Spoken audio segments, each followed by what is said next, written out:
रामायण भाग 9। वशिष्ठ जी की आज्ञा से चारों राजकुमार अपनी अपनी पत्नियों के साथ अग्नि प्रदक्षिणा की। विवाह संपन्न हो जाने के बाद महाराज दशरथ समस्त मुनियों ऋषियों और उनकी पत्नियों राजकुमारों के साथ अपने ठहरने के स्थान पर चले गए।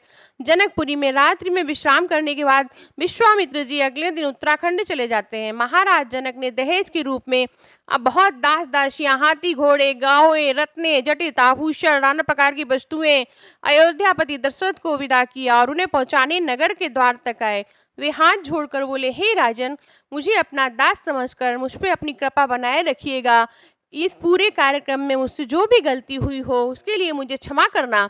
मेरी कन्याएं आपकी आज्ञाकारिणी और कुलों का गौरव बढ़ाने वाली होंगी, यही मेरी मनोकामना है।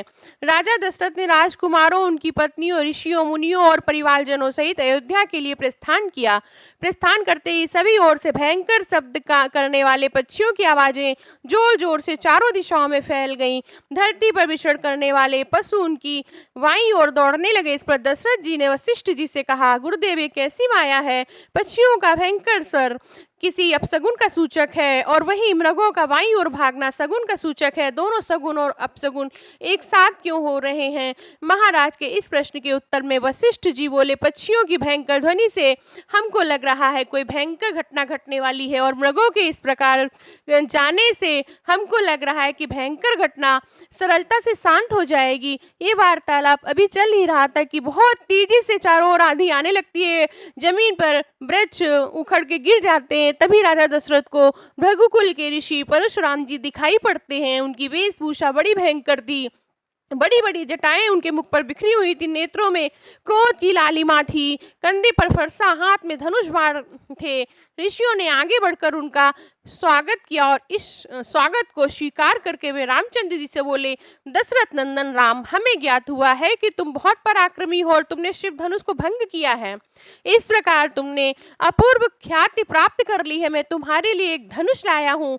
ये धनुष साधारण नहीं और ये धनुष उससे भी ज्यादा शक्तिशाली है। इस पर बाढ़ चढ़ाकर तुम अपने शौर्य का परिचय मुझे दो, फिर मैं तुम्हारे साथ युद्ध करना चाहता हूँ। दशरथ जी बोले, भगवान, आप वेद ब्राह्मण हैं। क्षत्रियों का विनाश करके आप बहुत पहले अपने क्रोध को शांत कर चुके हैं। आपने इंद्र के समझ प्रतिज्ञा भी की थी। आप अस्त्र शस्त्र का भी त्याग कर चुके हैं। इसलिए हे ऋषिराज, आप इन बालकों को अभय दान दीजिए। यदि आपके हाथों राम मारा गया तो हम में से कोई जीवित नहीं रहेगा। ऐसा करना आप सभी को मार देना। परशुराम ने दशरथ की बातों पर कोई ध्यान नहीं दिया। वे राम से बोले, संसार में दो ही धनुष सर्वश्रेष्ठ बताए गए हैं। सारा संसार उनका सम्मान करता है। विश्वकर्मा ने दोनों धनुषों को अपने हाथ से बनाया था। उनमें से एक भगवान शिव के पास था। उसी से भगवान शिव ने त्रिपुरासुर का वध भी किया था। तुमने आज उसी धनुष को तोड़ डाला है। दूसरा धनुष मेरे हाथ में है।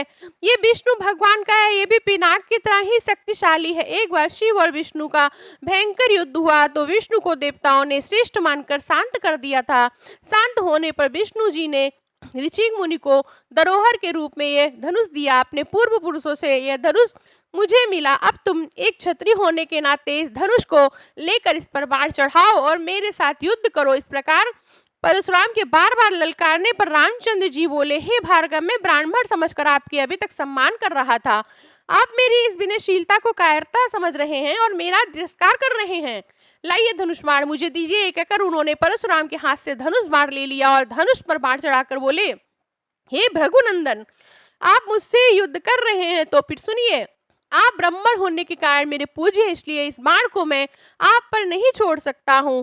परंतु धनुष चढ़ने के बाद ये बाण कभी निष्फल नहीं जाता है। इसका कहीं ना कहीं उपयोग होना बहुत जरूरी होता है। इसलिए मैं इस बाण को छोड़कर पृथ्वी छोड़कर आपकी शीघ्रता पूर्वक सर्वत्र जाने आने की शक्ति को नष्ट कर दूंगा। श्री राम की बात सुनकर शक्तिहीन हो गए। परशुराम जी विनय पूर्वक बोलते हैं, बाढ़ छोड़ने से पूर्व मेरी एक बात सुन लीजिए। क्षत्रियों को नष्ट करके मैंने ये भूमि कश्यपों को दान दी।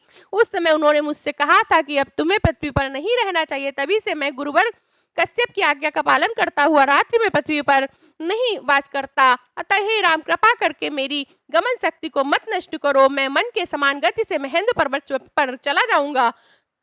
मुझे ज्ञात है कि बाढ़ कभी निष्फल नहीं जाता, इसलिए आप इस बाढ़ से उन लोगों को नष्ट कर दे जिन पर मैंने विजय प्राप्त की। आपने जिस जिस सरलता से इस धनुष पर बाण चढ़ाया उससे देखकर मुझे लग रहा है कि आप साक्षात विष्णु के अवतार हैं।